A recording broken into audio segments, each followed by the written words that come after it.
So, good day, everyone. Today, I will be discussing fake news. It is one of the most serious issues in media and information today. So, in today's digital world, information spreads instantly through platforms like Facebook, TikTok, YouTube, Instagram, or other social media platforms. So, because of this speed, it has become harder to know which information is real and which is not. So, fake news can influence how people think, feel, and act. It can create fear, confusion, and misunderstanding, and sometimes even lead to real world conflict. So, in this presentation, we will define fake news, explore its types, and look at real examples. Most importantly, we will learn how to think critically and verify information before believing or sharing it. So, before we begin, here are my objectives of this presentation.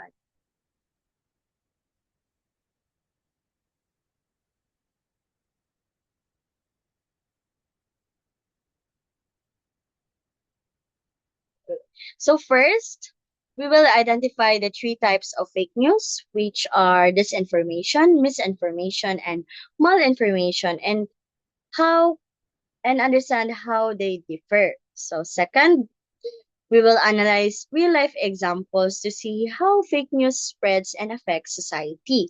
Lastly, we aim to develop critical thinking skills so that we can become responsible users of media and information. So before we continue, please observe the image carefully. Take a moment to think. What do you see?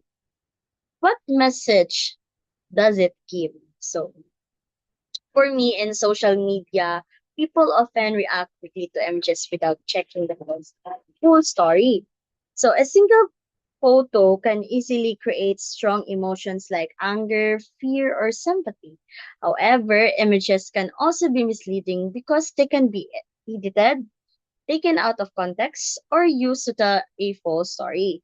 So, this is why we should never judge information based on only what we see, only what we see, but we must always verify the source and understand the full context before believing or sharing anything online. So, what is fake news? So fake news refers to false or misleading information presented as real news to deceive people. So it is designed to look believable so that people will trust and share it. Fake news spreads very quickly online because sharing content only takes one click, allowing it to reach thousands or even millions of people. So it is often created for attention, profit, influence, or manipulation. Some aim to spread fear, while others try to change public opinion or damage reputations. Because many people do not verify what they see online, fake news continues to spread easily. And this is why media literacy is very important today. So, there are three main types of fake news. First, disinformation. Second, misinformation. And malinformation. Although they are related to false or harmful information, they differ in intention. So, understanding these differences helps us identify whether the content is intentionally harmful, accidentally accidentally shared, or real information used in a harmful way. So, what is this information? So, this information is a false information created on purpose to harm or to deceive. So, the key point here is intention. The person knows it is false, but it spreads it anyway. So it is commonly used in politics, scams, and online manipulation. It can appear as fake news articles, edited images, or misleading videos. This information is dangerous because it is often designed to look real and emotional, making people believe it without question. So here are the first example of disinformation. So, this example shows an online scam disguised as news. So, a post may promise easy money such as um 7,000 giveaways. However, these are fake. So, there are clear warning signs. First, suspicious links like .xyz instead of official gov.ph website. Second, stolen government logos. Here, fake, um, fake images or edited content. So the goal here is to trick users into clicking links and giving personal information like Gcash details or MPINs. So authorities often confirm these posts as scams. So the lesson here is simple. So if an offer is too good to be true, it is most likely fake. So now that we know how scammers work, the question here is how do we protect ourselves? So this slide shows three simple ways to I two simple ways to verify if a post is real or fake. So first, inspect course. Always inspect the URL or the website link. So real government websites in the Philippines always end in .gov.ph, right? So scammers use links like .bit.ly or .pk to hide their true identity and bypass security. So second, check the badge. Official pages for agencies like the DSWD will have a blue check mark. Also, look at when the page was made. So, if a page was only created a few days ago, but the claim to be of to be an official agency, it's a huge red flag. So, finally, look for corroborating evidence. So, this just means double checking with other sources. In this case, I checked the official um, DSW advisory from April 2026. They officially stamped this exact post as fake news. So the lesson here is to stay safe. Don't just click. Check the link, look for the blue check mark, and see what official pages are saying. It only is For me, it only takes a minute to avoid being scammed. So another example is um there was a photo of the president supposedly in a hospital bed with an oxygen mask. So this was a stock photo of a different man. So scammer used AI to put the president's face on that man's body to trick people into thinking he was sick. So this is why we can't always trust our eyes and ears online anymore. AI can make anyone say or do anything. So before you share something shocking, always check if the official news outlets are reporting it too. So now let's take a closer look at how experts catch fake images. So this is what we call dissecting a lie. We're using the fake photo of the president in a hospital bed as our example. So like this. So first, digital forensics. The first step is digital forensics. So this just means looking for mistakes in the image. If you look closely at the face in the photo, there is blurring and weird edges, blurring and weird edges. So as you can see, this tells us the face was grafted or pasted from another picture onto this body. So the health claim is completely made up, right? So step two, source comparison. we did a reverse image search to find where the original photo came from.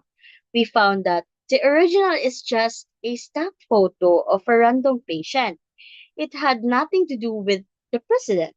So the scammers simply stole someone else's identity to trick the public. So finally, we checked the evidence. So the PCO has not released any news about the president being in the hospital. So by matching the fake photo to a real stock database, we proved the illness was a lie. So this is why we classify this post as disinformation. So always remember that if a photo looks a bit blurry or suspicious, always do a quick search. Always do a quick search because the truth is usually just one search away. So next type of fake news is misinformation. So misinformation is a false information shared by mistake or without bad intent. So unlike this information, the person sharing it usually believes it is true. It often happens when old news is reposted or when people share content without checking its accuracy. Even though there is no intention to deceive, misinformation can still cause confusion, panic, and misunderstanding. So, this example shows an old image of a storm being shared as if it is recent. So unlike this information again, which is a deliberate lie, this information is often shared by people who think they are actually being helpful. Look at this again, zombie with weather report. It shows a scary image of a tornado. So the problem here is people are sharing a real dream, a news report from 3 years ago, and claiming it's happening during a light rain today. So the original image wasn't even from the Philippines. It was taken in Florida back in 2016. So if you look at the bottom of the post, there is a hidden timestamp from 2021. So we asked why we share it. Why do people share this? So most people share this post because they want to warn their friends or families, in even their classmates, to stay safe, but they don't realize the news is old or outdated. So this is how weather report um news comes back to life and causes unnecessary fear. So this shows that even if you have good intention, sharing unverified news can cause panic. Before you hit share to warn others, always check the date and the location of the image first. Um, so one of the easiest way to catch fake news is by using a reverse search. So this helps us find out where a photo actually came from and how old it really is. So, so at the left side, you'll see the tool I use. Is it is Google Lens. I uploaded the tornado image from the previous slide to see its history. So the results prove that the original article was actually from the Typhoon Odette back in 2021. It was being reused today to trick people. So at the right side, we have our current proof. I checked today's official updates from Pag-asa. So they confirm there are zero active typhoons in the Philippines right now. So this proves that this post was using a false context.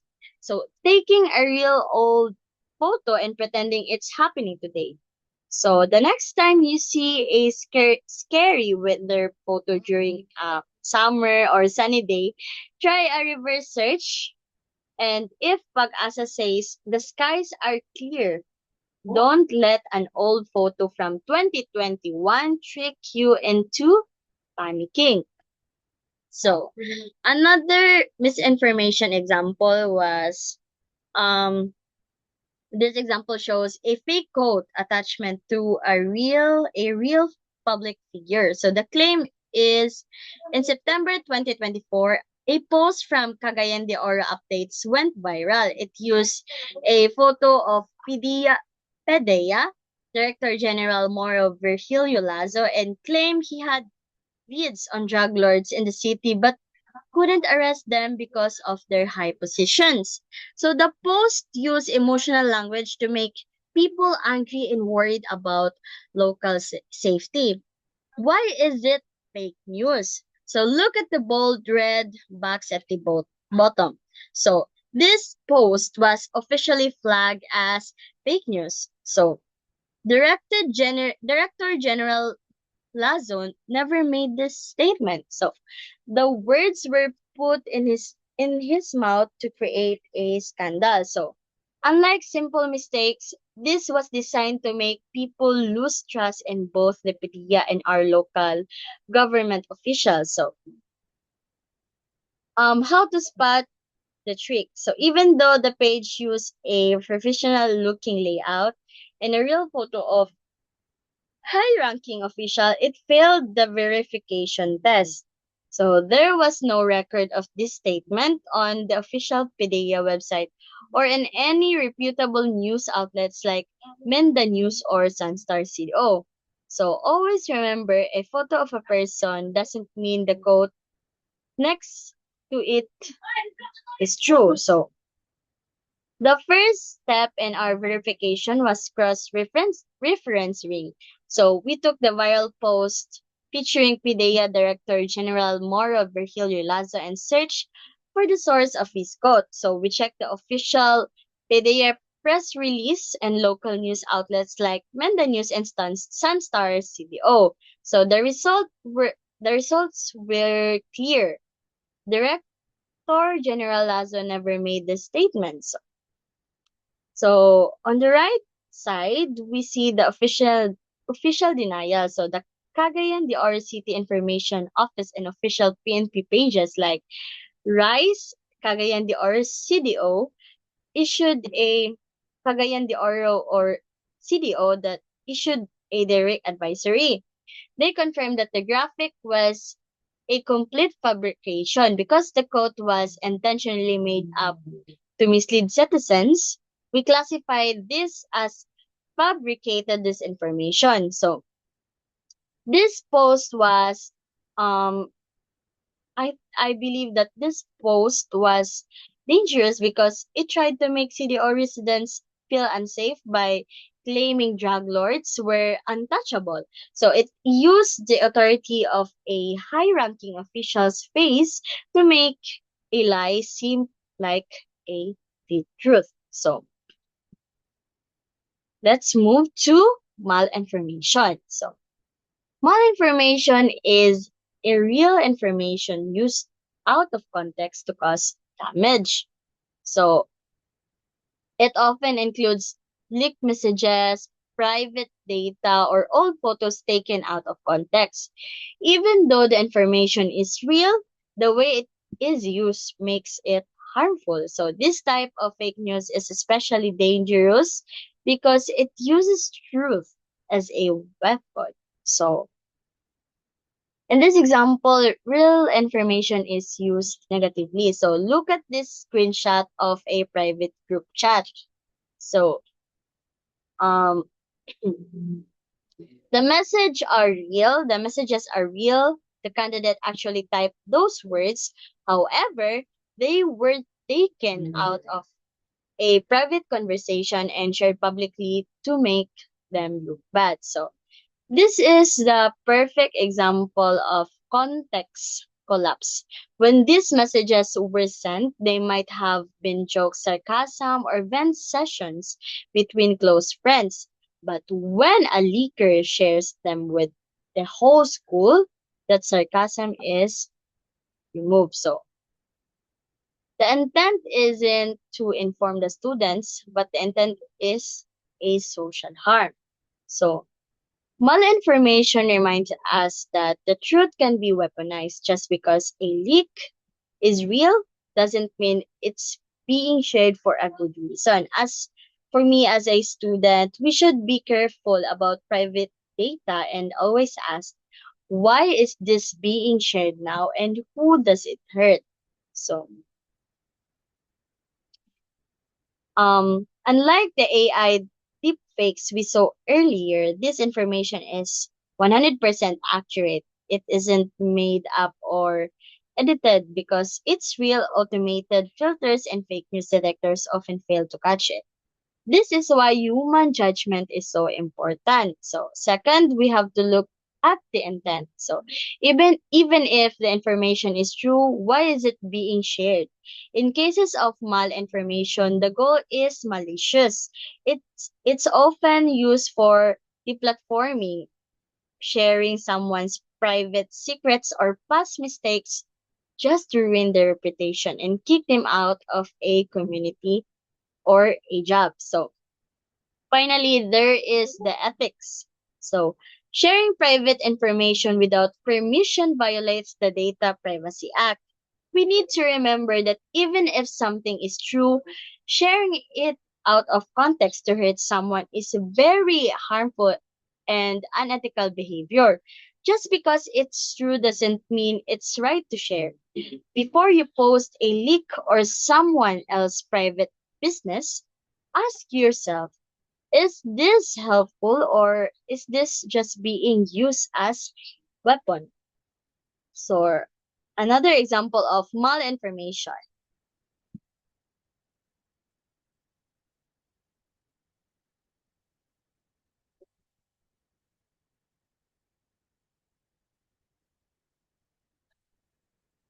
So again, so mm, malinformation can also happen when a real videos or events are twisted to create fear or false stories. So this situation further shows how harmful malinformation can become. As this official advisory from the PNP Anti-Cybercrime Group shows, spreading malinformation isn't just a social mistake, but it is a crime. So this slide highlights a specific case from May 2025. So a video of a simple altercation or argument was recently reposted and rebranded as a robbery incident. It was mixed with political narratives to mislead the public and create a sense of chaos. This is a classic example of taking real event and twisting the story to cause fear. So, why does the law care? Because for me, because deliberate malinformation causes unwarranted public alarm. So when people believe there are robberies happening everywhere based on old or fake videos, it disrupts our social order and makes our community feel less safe than it actually is. So under the law, spreading malinformation is punishable offense. So the PNPACG monitors these types of viral posts to protect the public. As digital citizens like us, we are responsible for what we share. If we help a lie go viral, we are part of the problem. So, to truly understand how deep our digital challenges go, we must dissect the concept of malinformation. This is perhaps the most dangerous form of information because it starts with a foundation of reality. So, the first core element is the truth. So, malinformation uses genuine, unaltered information or real life events. Because the base information is real, it is distinct from complete fabrication and is much harder for automated filters to detect. So, second element is the context shift. So this occurs when information is intentionally stripped of its original context, such as its original date, place, or purpose. By removing the background, the information is used to create a new, misleading, and ultimately harmful narrative. So, lastly, the intent. So, in these cases, the information is shared with clear malicious intent to inflict harm. So incite unwarranted alarm or disrupt social order. This is a prime example of weaponized truth. So where the reality of the information is used as a tool for distraction. So when examining a leak or a shocking update, we must look beyond just whether the facts are true. So we must always ask, is this missing its original context? And is it being shared specifically to cause harm? So this reminds us that just because something is true does not mean it should be shared. We must always ask if sharing it is helpful, or we must always ask if sharing is helpful, or sharing this is helpful or harmful. So responsive is responsible use of information is very important in the digital age. So to protect ourselves, we can use this SIF, SIFT method or SIFT method. So, what are SIFT methods? So, first, stop. S is stop. So, stop, don't react immediately. So, check your emotion. If it makes you angry, it's likely bait. So, second, investigate. So, check the source. Look for the blue check mark. So, it's very important to check the source. So F, find better coverage. Search official news portals like PNA or Rappler. So in simple words, look for trusted source or trusted news. So lastly is trace back. So check the date and region. So um check the date. It's very important to check the date, right? So is this a zombie news from years ago? Char. So by using this, I believe that by using this again, SIF method is first stop, second investigate, find better coverage, and lastly trace back. So I believe by using this method, this is very helpful because we can avoid being misled online. So every time we verify before sharing, we help stop the spread of fake news. So to conclude, fake news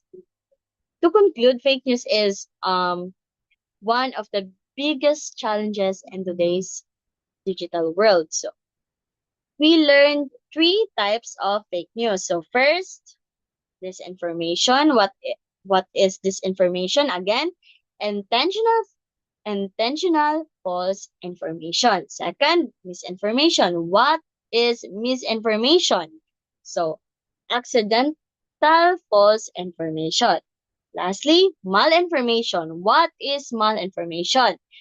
Real information used in a harmful way. So, how can we aid this fake news? So use SIFT method or SIF method. So P the shield, SIF method. So first stop, second investigate, F find better coverage, and lastly trace back. So all all of these can affect individuals and society by using SIFT method. It can affect individuals in society positively.